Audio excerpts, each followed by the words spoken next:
The Numinous Podcast with Carmen Spaniola.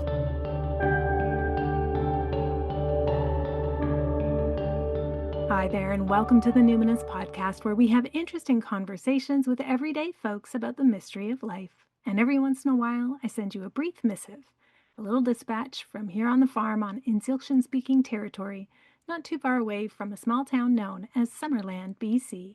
I'm your host, Carmen Spaniola. Okay, see you in a bit, love.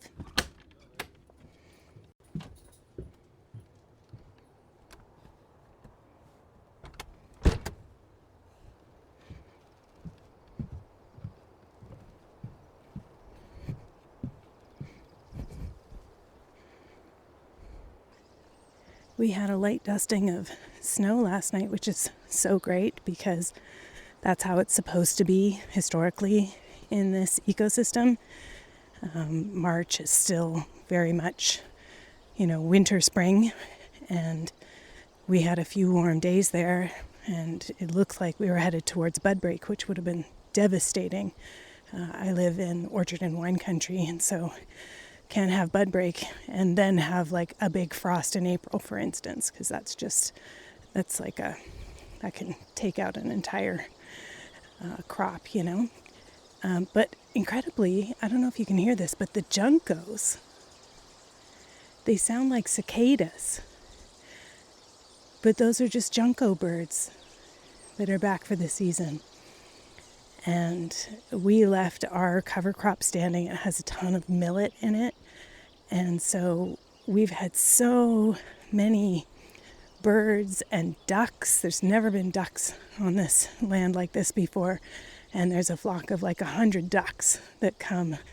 And so just like less than 1 year, one season. This is our first winter with a standing cover crop just out there, having gone to seed. And it's just wonderful. It's just wonderful. It reminds me of when we lived in Victoria, and I would always insist on letting my garden be pretty blousy and look messy and go to seed because the birds would come in the spring and just come in such incredible numbers.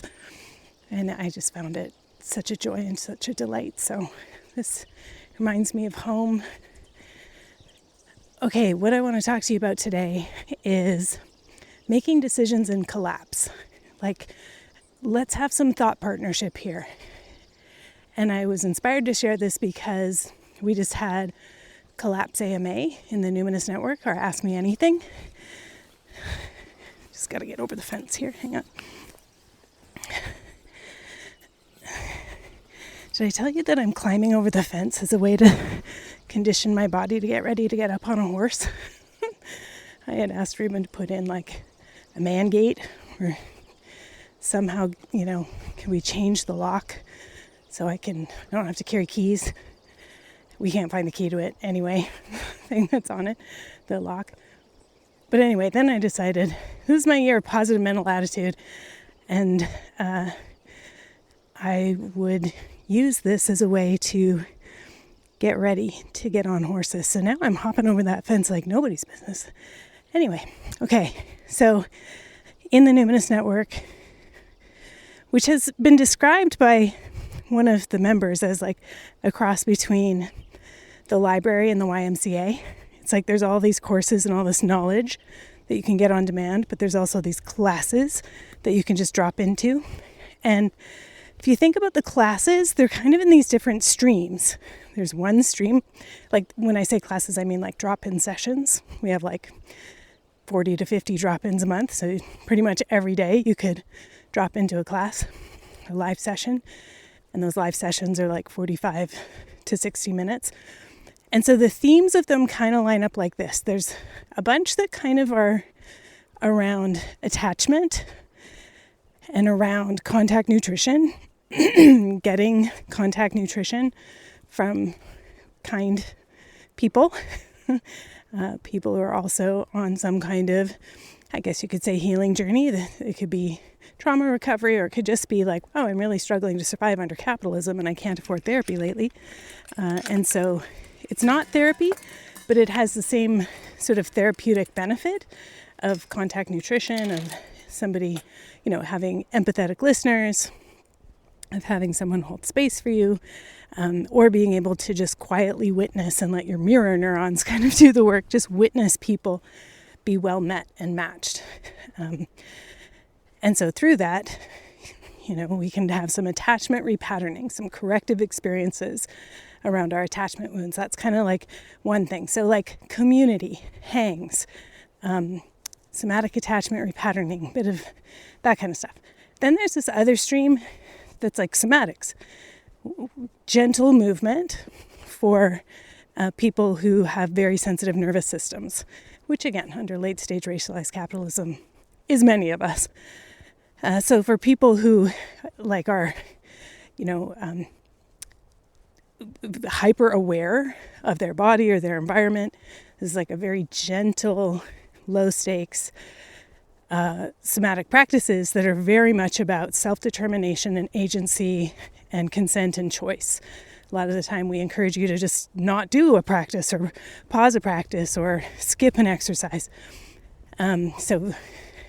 Very emphasizing secure attachment with yourself. And then also for people who have sort of a dullness to their system. It's not very sensitive because they've been in shutdown for a long time and they are seeking to unfold, unfurl, blossom, become more attuned to self or others or environment. Same thing, same classes. So that's one stream. Then there's this like spirituality stream where we bring in all the witchcraft. We bring in lots of ritual craft and intuition development and wheel of the year stuff. And then we have the collapse stream. And so we don't like label them as such, but all these classes have, very self-evident names. So for collapse, we have Collapse 101. We haven't done classes for that in a while because we have quite an archive. You could go in and watch those classes on demand.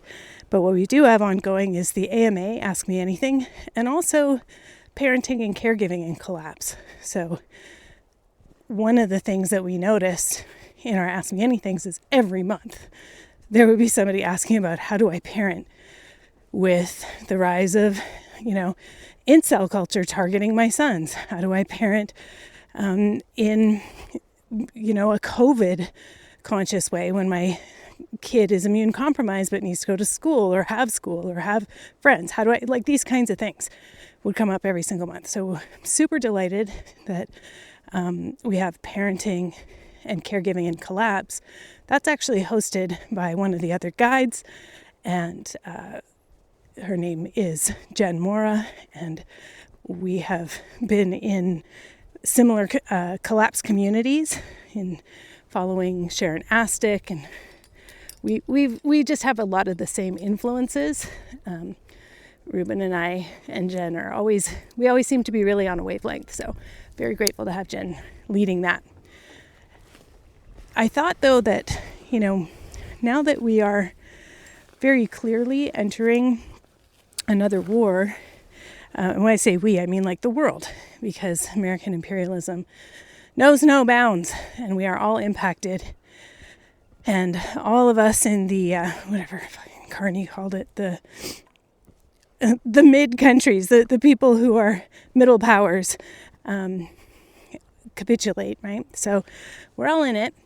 And now we need to go back to our basics of how we make decisions in collapse. And a lot of my framework for this has come from being someone who was long interested in wilderness guiding and wilderness emergency. So I don't know if you know this, but when I was 17 years old, I was in the Provincial Emergency Program, which is search and rescue. And this was like a program we were able to do as an activity through our school. But it was actually, we were just volunteering with all the other, 30, 40, 50-year-old dudes with British Columbia Search and Rescue Service. And so I was a radio operator, licensed radio telephone operator. I was a team lead, doing grid searches and stuff like that, mainly for like old people who wandered off from the old folks home, the dementia unit, that kind of thing. But yeah, we were called out a few times and just did lots of training. Hey, boys. The horses are frisky this morning. It looks like all their nets are empty. I slept in a little.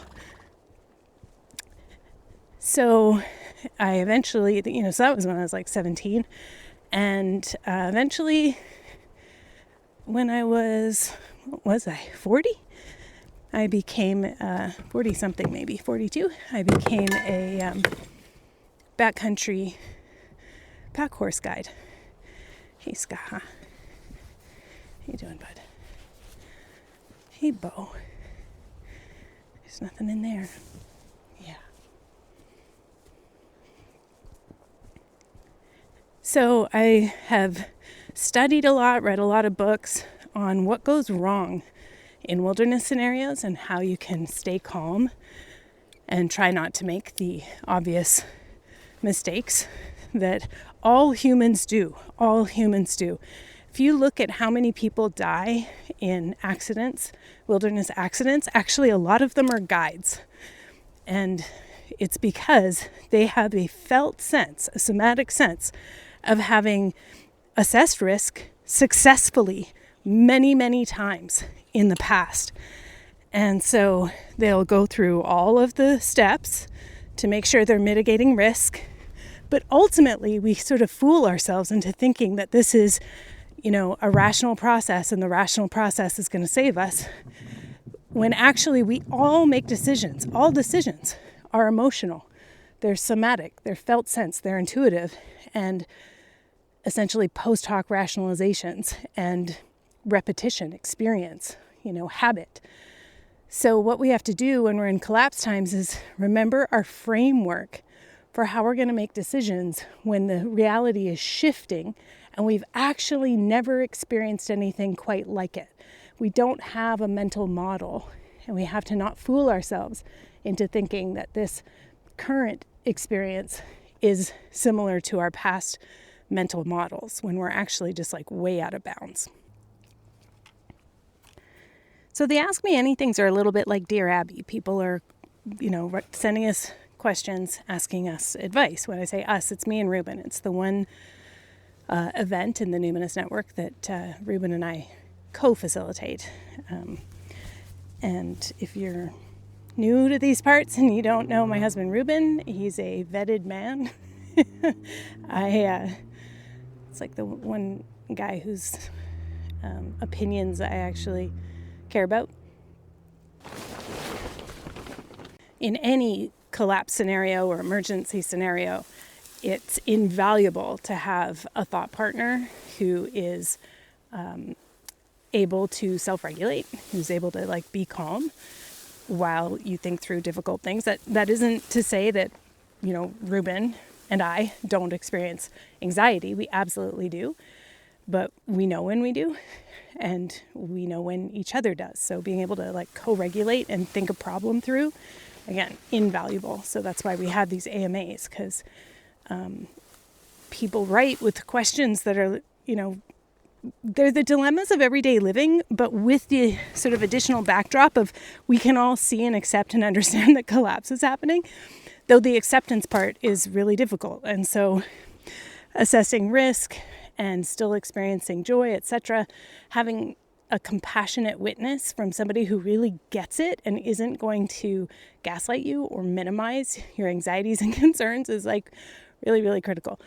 So one of the questions was my landlord has mental health issues and is trying to evict us, even though it's an illegal move.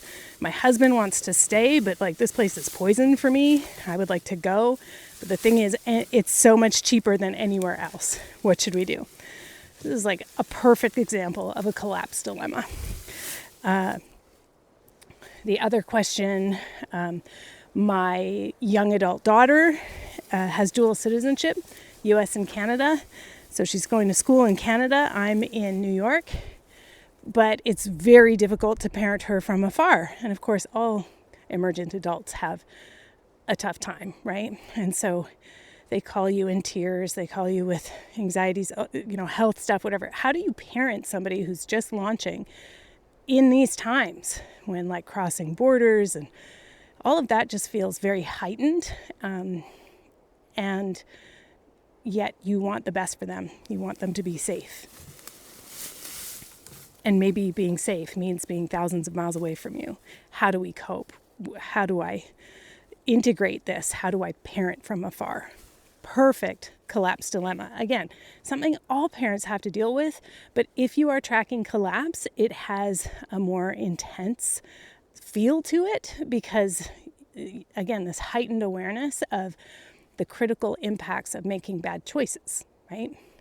Okay, so if you're already stressing out just listening to me, let's take a somatic break here. I'm going to fill some hay nets, bring on my arms and legs. I encourage you to be doing something similar. Either have a stretch or pause. If you're driving, just pause. If you are at home, like do some laundry folding or something.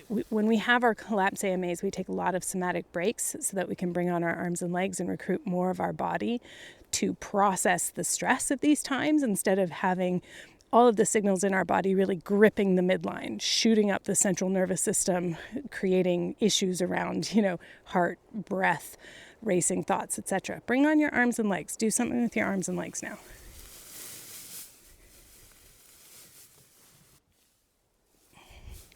Horses, because I've slept in, are really going at each other more than they usually do as three geldings.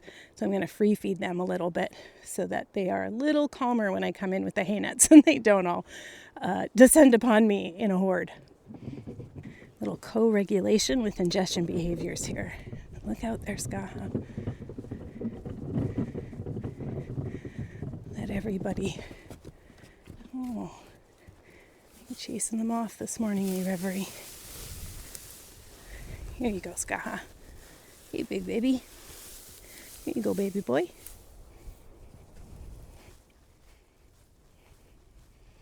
You want to eat over there today? You don't want to be around the young'uns. Bo is 14. He's not interested in hanging out with 2 and 3-year-olds who can't control themselves, right, Mr. Man? Hello, handsome. Oh, you've got some pine pitch on your forelock here. You have a good roll.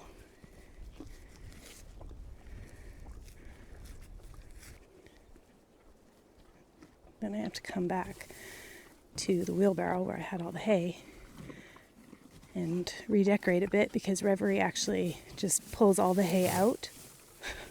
He just flips it all out so he can eat like the dust at the bottom of the wheelbarrow. And so now all the hay is like all over the snow. Silly boy.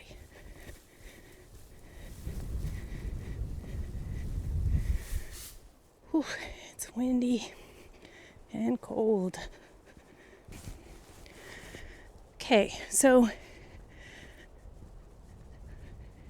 rather than try to answer problems individually, kind of like parse them out, beginning, middle, end, in collapse, it's good to like step back and work a framework.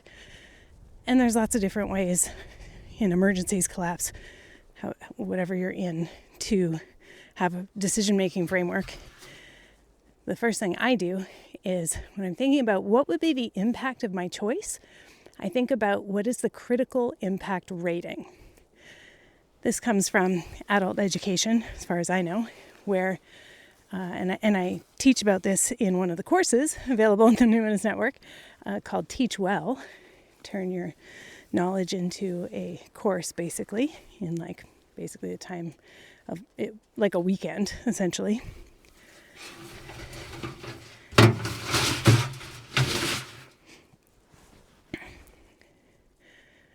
So in an education perspective, in an education context, if you were teaching a course and you're trying to think, what is the important information here that I should teach? How should I organize the material? You look at all the things you want to teach and you assign it a critical impact rating. So on a scale of 1 to 10, where 10 is an absolutely catastrophic impact rating and 1 is like low or no impact, you look at it and you think, okay, if the student doesn't come away knowing this information by the end of this course, that will have an absolutely catastrophic impact either on them or on their clients or students or on me and my reputation. They have to know and understand this concept in order to be able to successfully accomplish the goal that I'm trying to teach them to do. So when you think about something like, another question was, I'm a disabled person, should I go back to school given that there are more supports and there's more income assistance for students than there are for other people with disabilities? So students with disabilities have additional financial assistance available to them. Should I, as an adult, go back to school so I can, because I have regular disability, but if I go back to school, I could get additional disability assistance.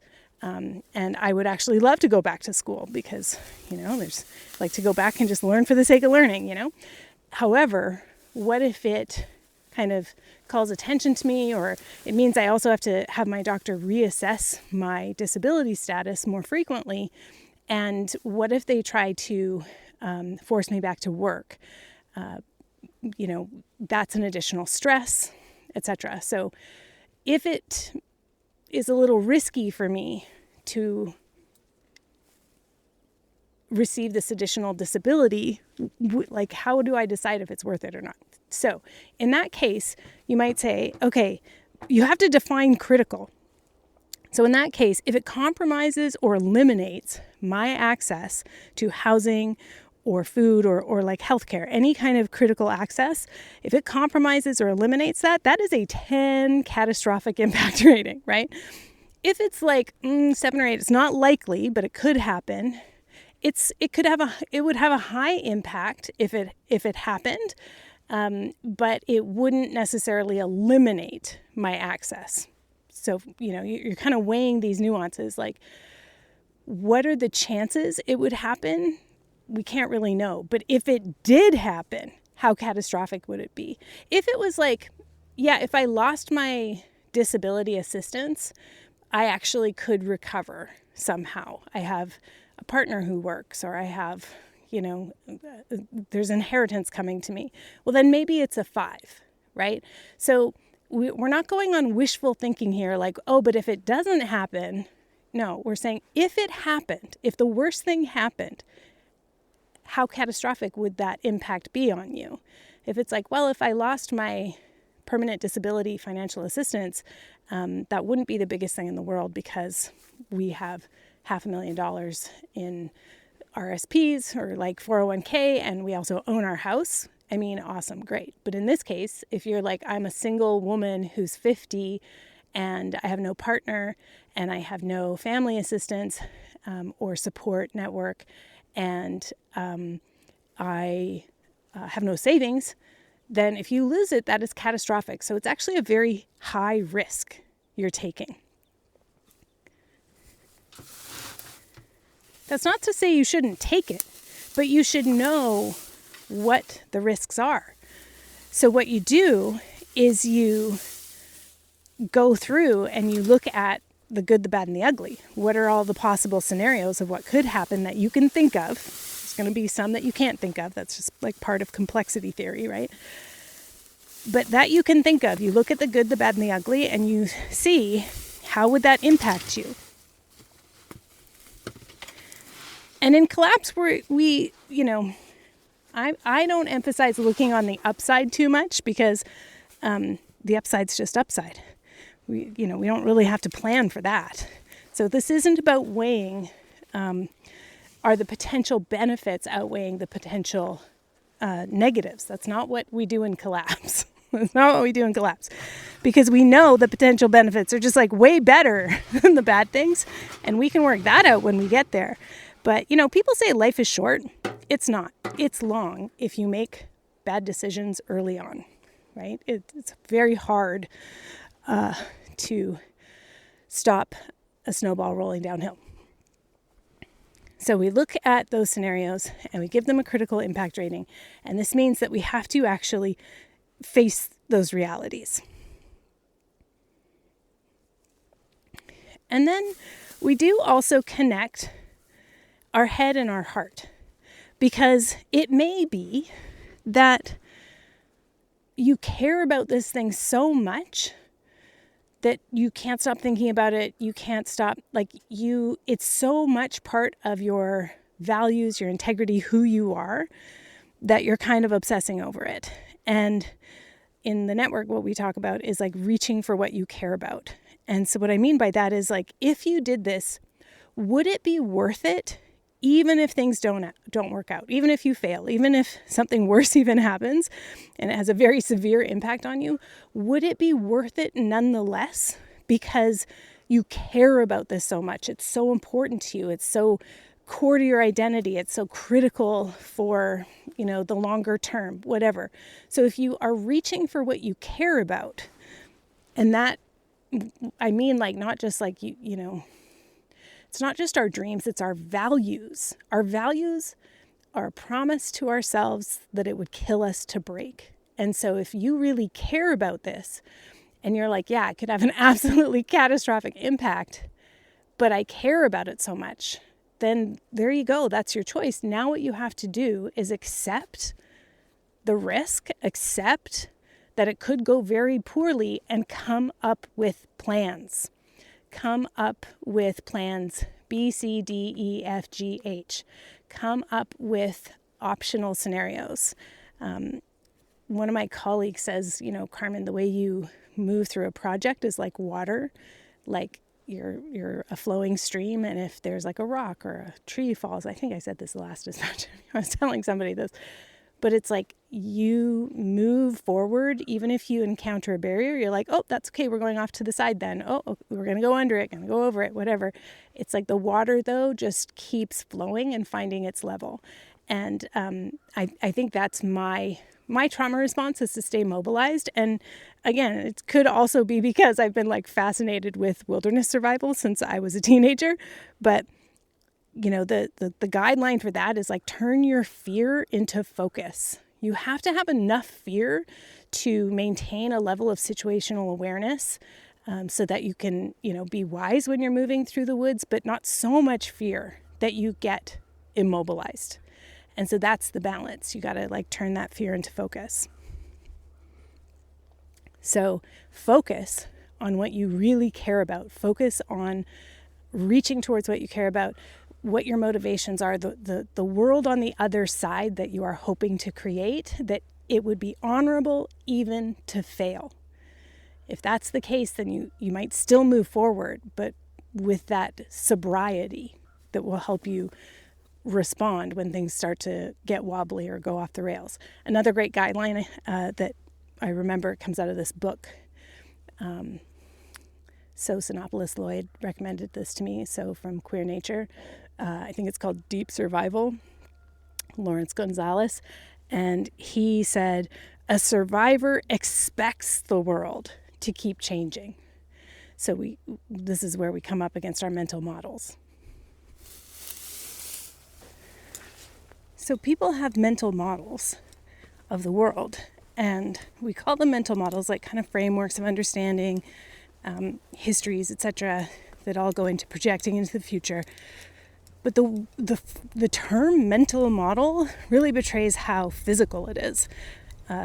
Literally, you have sensations that send signals to the rest of your brain, your body, to interpret, but it happens in like micro milliseconds.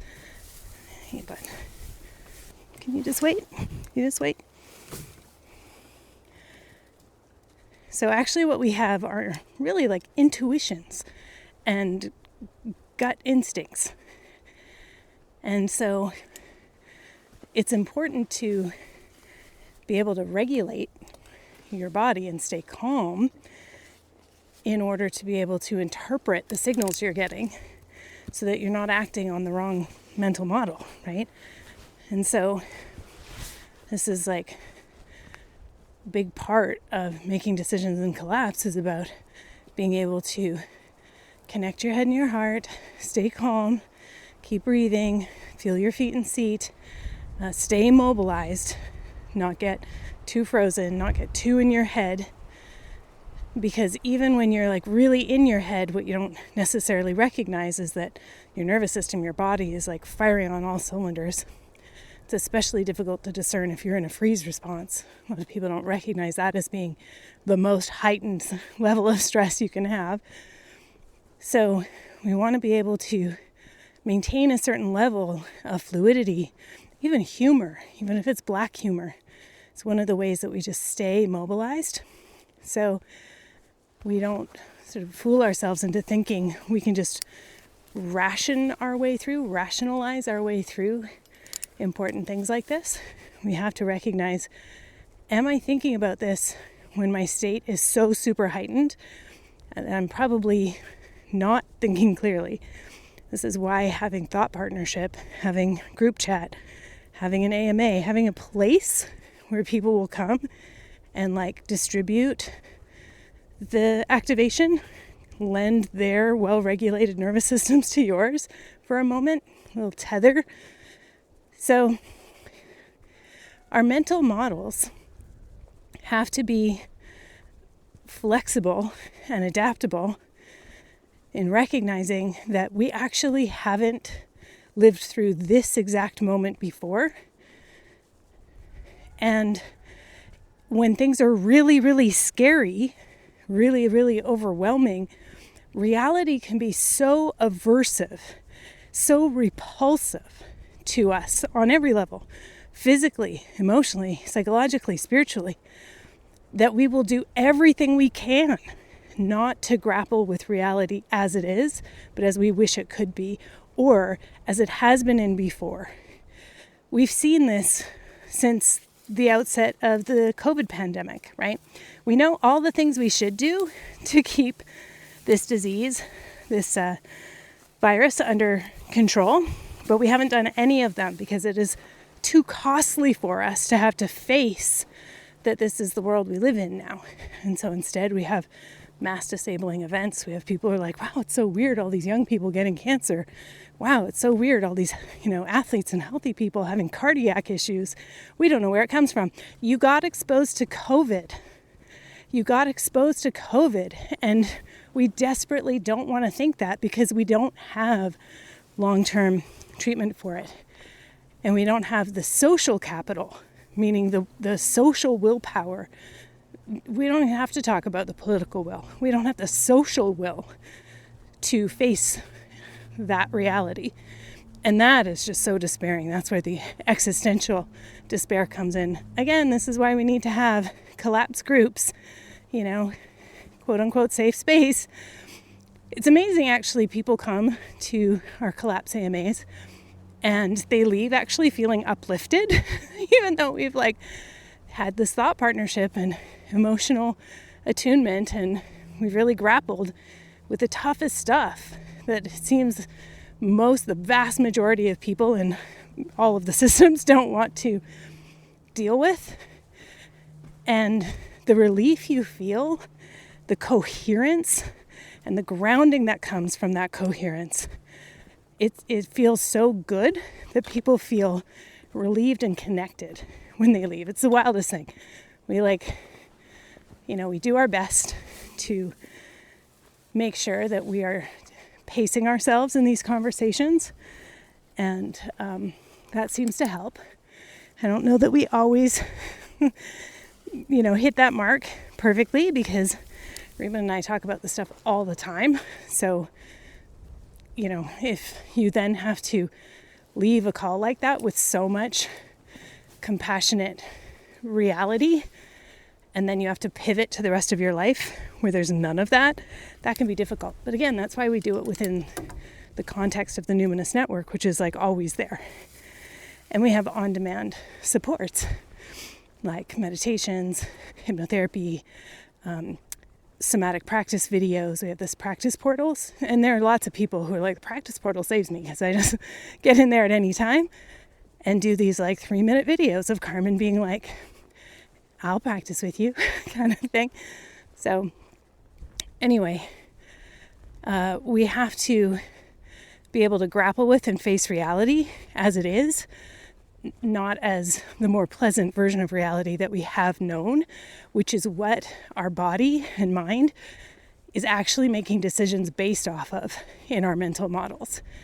So it's just good to run through scenarios with other people who have different life experience, who can imagine other calamities that we can't, because maybe they have, I don't know, like the experience of they have immigrant experience, maybe they have disability experience, maybe they have racialized capitalism experience, different experiences that just make you go, right, collapse has been happening, it's just been unevenly distributed.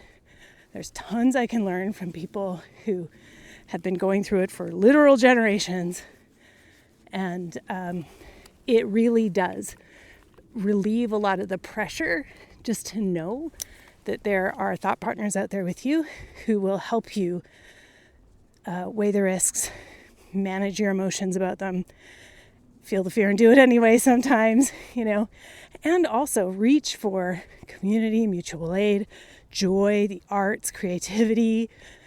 It's nice that you automatically have built in people who are also really into celebrating that, because landing and lingering in and resting in states of well-being is a collapse skill. We have to have opportunities for our brain, our nervous system to actually recuperate. And the only way it does that is through genuine rest. And you can rest in lots of ways. It doesn't have to be sleep. Lord knows my kid with ME/CFS and fibromyalgia and anxiety and all these things, like sleep has been an issue since they were like 11. They do not get restorative sleep, even though we've tried pharmaceutical, herbal, all these interventions. Where they get rest is drawing and writing. And so sometimes they will draw and write for 10 hours at a time, just like unbelievable amounts of time. And at the end of it, be more energized or be able to get a nice little power nap in. So, and they do that in a community with other young people on their Discord server. So, like, sometimes it's like, wow, the kids are figuring it out. They're just muddling through, figuring out how am I going to co-regulate in the digital age as a disabled, mentally fragile young person. I learn a lot from my kid in that way. Anyway, so this is how we think through what are we going to do and how are we going to do it and what's our plan for if it doesn't go as we'd hoped. And also the other thing we do in these groups is like resources, right? You learn about like, oh, that's a book I should listen to. That's actually that's one of the reasons I haven't done a dispatch in a while, is because the person who was asking about should I go back to school had said she was listening to Bruce Springsteen's autobiography, Born to Run, which I've read multiple times. And I had listened to once, but I started to watch Springsteen on Broadway on Netflix. It's kind of like my winter comfort show. But I was like, yeah, you know what? I want to listen to that. And so it's like an 18-hour book. So when I come out and do the horses, I walk down to them listening to Bruce Springsteen. When I'm with them, I'm not listening to anything. But then when I'm filling nets or mucking and stuff like that, I've been listening to Bruce Springsteen. So that's why I haven't been dispatching you. I shouldn't say dispatching you. That's why I haven't been recording dispatches. And so anyway, that's all I have to say about that.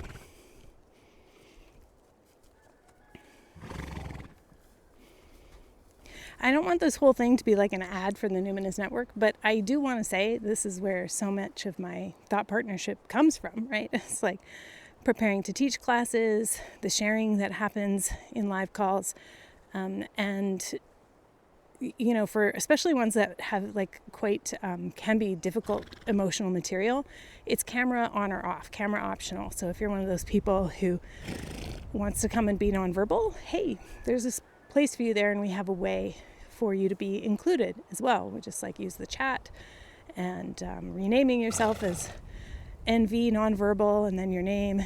And you can stay off camera, but we will still include you in the conversation. And that also helps for people who are householders, who have kids or that sort of thing.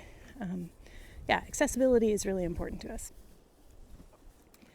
Oh, but what I was actually wanting to say is that April is the 5th anniversary of the Numinous Network. I'm very proud of that. I recently was looking up StatsCan data, and they said that 50% of businesses fail in the first year and like 80% by the 5th year kind of thing. So, huzzah, we made it. Actually, no, it wasn't that. It was like 80% fail in the first year, 50% by year 5, and like it kind of went down from there, like only 10% are still around in 10 years kind of thing. Anywho, it's our 5th anniversary. I'm very proud of that. And as we do every year, we have a little party. This year we're also having a ceremony. So ceremony and celebration, really key parts of spiritual development and emotional maturation, to be able to mark these important things. And so we're going to have some ceremony for wherever you are in your recovery journey.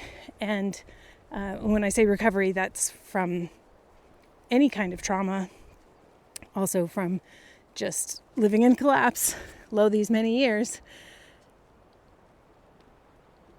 Everyone is welcome to come to that, even if you are a brand new member of the Numinous Network. The point I'm trying to get to, though, is that I'm going to offer a free month of the Numinous Network. So April is free for folks who are not current members. Current members, I have some other fun things happening to thank you. But if you've been away from the network for a while, or you've never been a member of the network, April is your month, because there's going to be a promo code, and you'll be able to come, especially if you join like April 1st, you'll get to come to an entire month, the entire month of April, any of the classes, take all of the courses, and then you'll get a chance to like really feel a whole calendar rhythm of all the different classes and all the different streams that we offer. I'm really looking forward to that. The guides, there's like 14 of us now, I think. We're all really looking forward to it. I think our classes are really awesome and exciting.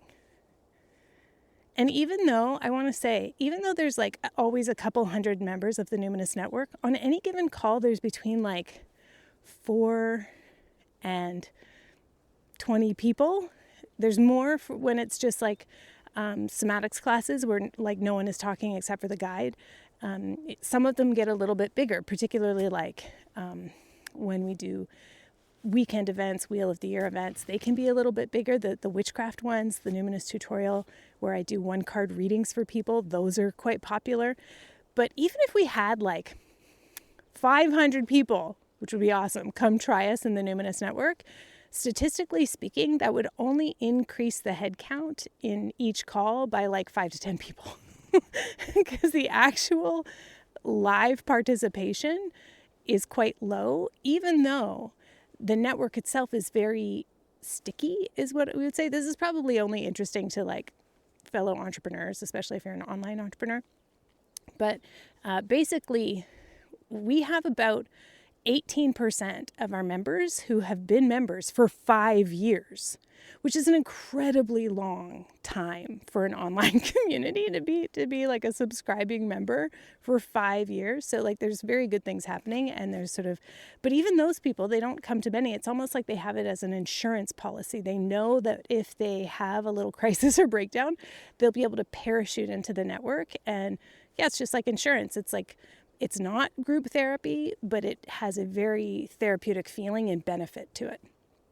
So we also, like people who come for 1 month, if they stay for the second, they generally stay for like 3, 6, 9, or 12. So 1-year members, people who've been a member for 1 year, it's like 35% or 40% right now. So again, incredibly high in the age of like online courses and membership models and all of that stuff. There's lots of cynicism, but there's definitely a different feeling in the Numinous Network. And when people come and they kind of get the vibe, they keep their membership because it's cheaper than therapy, but they will get that same kind of like it's almost surgical how quickly we can offer people a somatic completion and a sense of settling and being soothed and feeling more secure and grounded, so that the prefrontal cortex can kind of come back into play and they can make decisions about how to move forward, feeling supported, feeling clear, feeling calm and confident and stable. So if you want to try us out, that is April. If you want to remember this, you should sign up for my newsletter so that you get the announcement on April 1st and the promo code to join us for free.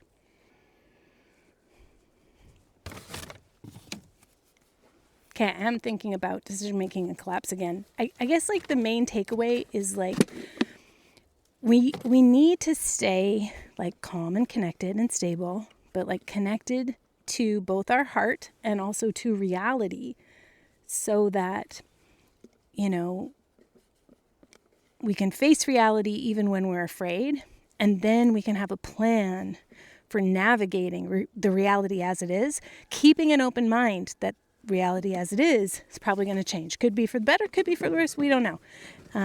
We really don't know those things, but everything's going to change. So, you know, we want to update our mental models to reflect the current reality, even though our emotions want the more pleasant reality, and we want to make decisions based on our experience. In collapse, where we have converging emergencies of large-scale cooperation dilemmas. Converging emergencies, meaning everything is happening everywhere all at once and it's all too much. And they are such large scale that involves institutions and larger patterns beyond our control. And they are cooperation dilemmas in the sense that even if we have all the technological power, we don't have the social capital, meaning we don't have the relationships, the cultural cohesiveness. We don't have shared values to be able to make those things happen. So given that that's the landscape that we're in, it's even more important that we stay connected to our values and we be willing to keep an open mind that things could change, and we still have to keep moving forward. We should still be creating. We should still be making art. We still have to have those moments of respite with joy and beauty and connection and creativity and resistance. Oh my God, resistance feels so good. Oh my God, it feels so good. So we have to be able to have lots of different ways to resist and work for the better world that we want. That's all important too. So, collapse awareness and collapse decision making isn't about always doing the least risky thing. It's about doing things of great risk with great love, so that no matter how it works out, you'll feel good about it. Maybe not feel good about it, but you feel good about yourself. Okay, that's all I have to say about that.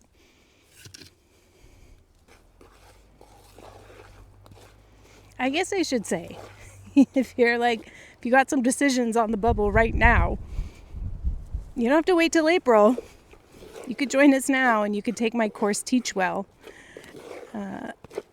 which is essentially about how you parse out what's important information and what's less important information. What's bonus information?